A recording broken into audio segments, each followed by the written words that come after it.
कलाम हामिद अली हामी का है। तो क्या ये उम्र यूं ही गुजार दी जाए, तो क्या ये उम्र यूं ही गुजार दी जाए, यानी हसरत भी तेरी मार दी जाए। मेरे पास कुछ भी नहीं, हाँ मैं भी नहीं। मेरे पास कुछ भी नहीं, हाँ मैं भी नहीं।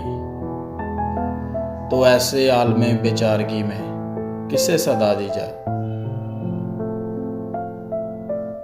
पंखा गूंजता रहता है मुझे कमरे में, पंखा गूंजता रहता है मुझे कमरे में।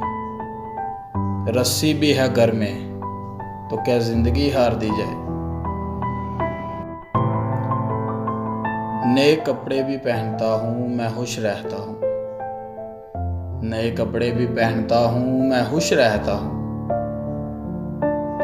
तो क्या अब हिजर में हालत बिगाड़ दी जाए।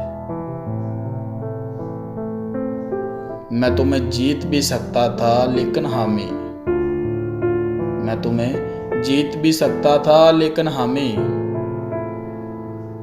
मेरी गैरत नहीं मानी कि तुझे मार दी जाए। तो क्या ये उम्र यूं ही गुजार दी जाए, यानी तेरी हसरत भी मार दी जाए। एक मुख्तसर सी काविश संजीदा लोग की जानिब से। वीडियो पसंद आने की सूरत में हमारा चैनल ज़रूर सब्सक्राइब कीजिएगा।